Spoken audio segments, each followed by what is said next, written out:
Hello dear students, एक और problem लाया हूँ JEE एस्पिरेंट्स के लिए।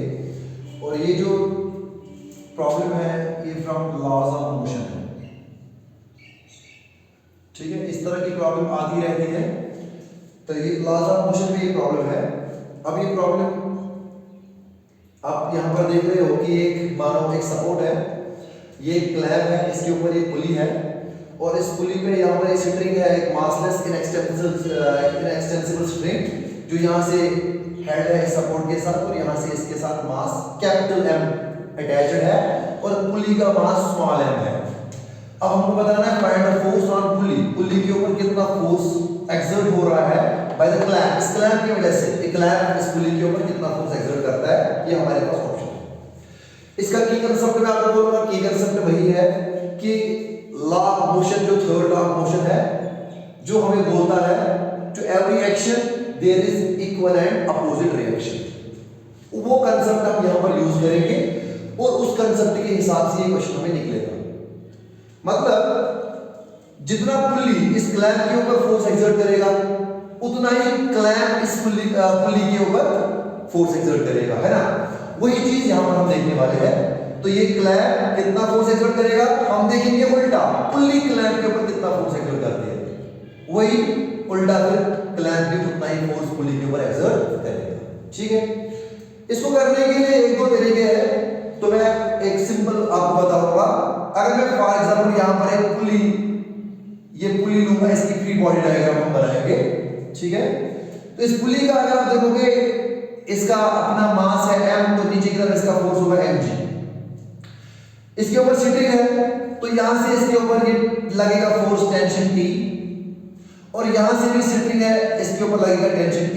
इस स्ट्रिंग में टेंशन T, एक ही स्ट्रिंग है तो टेंशन T हो, तो यहां से टेंशन T लगेगा, यहां से टेंशन T लगेगा। ठीक है, अब एक और बात मैं बताऊंगा। अगर ये हम लेंगे टेंशन कितना है, ऊपर टेंशन है, नीचे है ये m है, तो ये होगा mg। तो एक बात ऐसे क्लियर है, T mg के बराबर होगा। ठीक है, तो T होगा बराबर m into g, capital M into g। ये फोर्स जो हम देख रहे हैं इसके ऊपर एक्ट हो रहे हैं।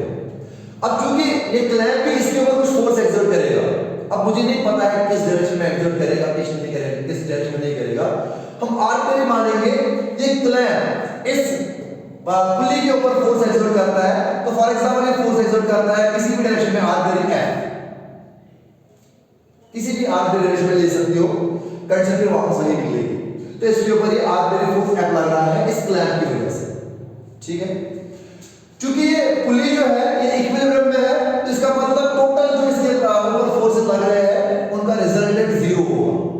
ठीक है, तो वही चीज मैं यहां पर की कांसेप्ट यूज करूंगा। तो अगर इसको मैं सिंपल यहां पर आपको बताऊंगा, तो ये एक T टेंशन फोर्स mg, ये भी mg, ये F फोर्स जो इस पुली के ऊपर क्लैंप की मदद से, क्लैंप की वजह से लग रहा है और अपना वेट है mg। इसी को अगर सिंपल में बताएंगे तो ऐसे बता सकते हैं। सुनो बेटा, तो यहां पर मैं बताऊंगा नीचे की तरफ एक फोर्स है T प्लस mg पुली के ऊपर, तो ये हो गया mg प्लस T। अब T किसके बराबर, mg, तो mg प्लस mg। ठीक है, ये हो गया नीचे की तरफ। अब इधर कितना फोर्स हो रहा है T, ये देखो आप T, तो ये T इधर फोर्स है और ये भी बराबर है बेटा F, capital M into G। ठीक है, और ये फोर्स मैंने ऐसे आर्बिट्रेरी माना इसके ऊपर, जो क्लैंप में ऐसे माना मैंने F। ठीक है, इसका यहां पर हम G कॉमन करते हैं, M plus M into G। ठीक है, और ये आर्बिट्रेरी फोर्स मैंने माना है। इस F के हम दो कंपोनेंट्स कर सकते हैं, इधर एक, इधर एक। इसका इधर एक कंपोनेंट होगा fx, इधर होगा fy। चूंकि पुली इक्विलिब्रियम में है तो fx mg के बराबर होगा, fx किसके बराबर होगा, mg। Very good. और fy किसके बराबर होगा, इक्विलिब्रियम में है तो m plus m into g, नीचे वाला force m plus m into g। तो ये जो फोर्स आपको F मिला, सॉरी Fx और Fy, ये दो कंपोनेंट्स है F के, तो इन्हीं दो कंपोनेंट्स से F पता कर सकते हैं, क्योंकि हमें पता है अब यहां पर है Fx और Fy, ये पता लगा। ये पता लगाओ, इन्हीं दो कंपोनेंट से इनके दरमियान 90 एंगल है, इन्हीं दो कंपोनेंट से f निकाल सकते हैं। तो अब f कितना होगा, ये होता है बराबर square root of fx square plus fy square. तो f कितना होगा बेटा, square root of what is fx, fx अगर आप देखोगे तो mg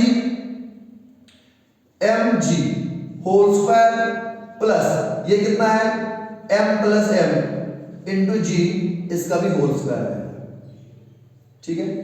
अब यहां से g स्क्वायर उसको कॉमन लेंगे, फिर रूट से बाहर निकलेगा तो g बनेगा, f is equal to g under root of, इसका आएगा बेटा m स्क्वायर, इसका आएगा m प्लस m का होल स्क्वायर, या पहले ये लिखो बाद में ये लिखो, तो वो आप देख रहे हैं यहाँ पर ऑप्शन डी है इसका आंसर आएगा, ठीक है बेटा। This is problem number